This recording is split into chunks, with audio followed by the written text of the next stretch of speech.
Hey, what's up, everybody? Happy Monday. I hope everybody's week is getting off to a wonderful start, and I hope your day has been filled with love and laughter. Today, I want to talk about intuition and what it is, and how we can sharpen our intuition and really get away from being so toxic and ego driven, using our intuition, which is your heart's mind, and listening to your heart. And actually, speaking of that, I'm reading a really wonderful book called Raising Intuitive Children by Karen Good.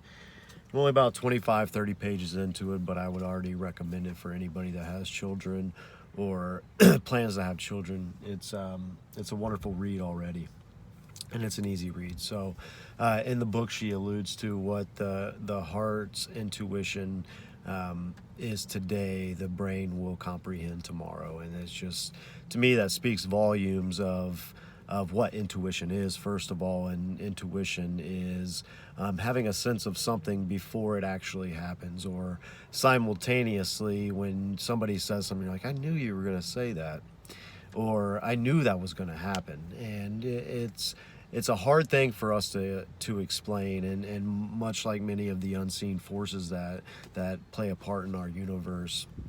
Um, when we listen to our intuition or our gut feeling, a lot of people call it your gut feeling. Always listen to your gut. That's your intuition. That's you, basically, in my interpretation, you pulling an event simultaneously as it's manifesting. So you're actually able to pick up the event before it becomes part of the physical reality, but it's already being manifested in the quantum realm. So, and that's my interpretation, and how I view how people are able to pick up that intuition and see things before they happen, is they're actually picking it up from the quantum field as it's manifesting. But anyways, ways we can sharpen this is just to listen to it.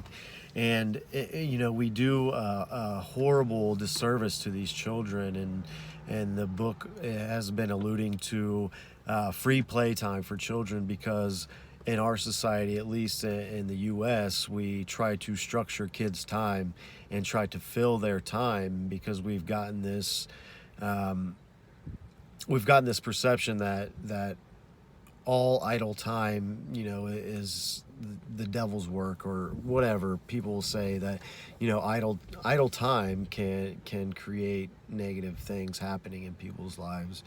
But as children, it's so essential to give these children free time to play, because this will help sharpen their intuition by learning who they are, learning their heart's desires, and really being able to tap into that divine feminine energy and their creative energy, to imagine things, and to have an imagination, and to have imaginary friends. And we use the imaginary friend. Imaginary means that it doesn't exist, right? Or you're just imagining it. But is it really imaginary to these children? It's just as much real, them sitting there talking to their imaginary friend, as it is them sitting there talking to us. And we tell these kids to grow up, and I am severely guilty of this. Before I started transitioning in my life, I was always telling my daughter to, pull it together, or, something negative to really stifle her creative mind, and really just tried to set so much structure for her, because that's what I knew of success, is structure and discipline, and really toxic masculine energy, and not allowing her to tap into the divine feminine energy of creativity, and free play and free thought. And it's it's something that the guilt that I've had to let go of with her, because I was doing the best that I could with the limited knowledge that I had, and it was limited by my own doing, and I have nobody to blame but myself for that. But what we can do, and what I want to talk about, is the recognition of how powerful the imagination can be, because when we allow these kids to have that, it continues on into their adulthood, and it continues to allow them to be connected to the spiritual world and to the unseen forces of the world.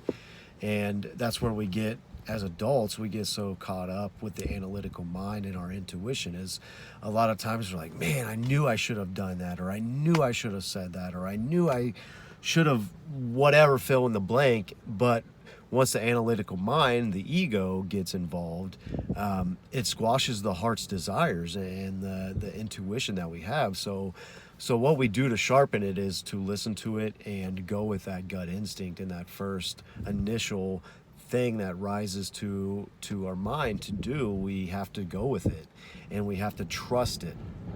And when we start to trust it, it'll become more powerful and more prevalent in our life, and every moment will be guided out to where you are just living purely from heart center, and not letting the ego and the analytical mind really squash your heart's desires. So I hope this was helpful for some of you.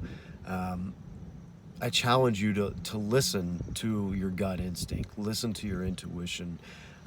Stop second guessing yourself, because that intuition is your higher self, and it will always guide you in the proper manner.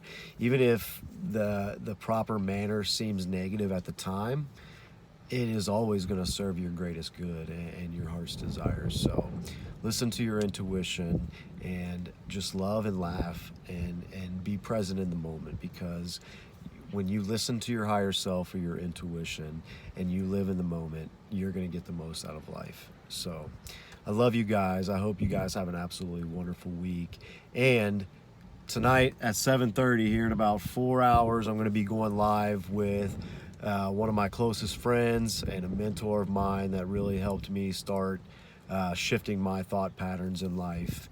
And I'm super excited and super grateful that we're able to link up and share some knowledge, because James radiates such a powerful energy that balances mine really well, and he comes from more of the feminine energy as opposed to my masculine straight line energy. So we really balance each other well. So stay tuned. It should be a great one, and I will see you guys very soon. I love you guys.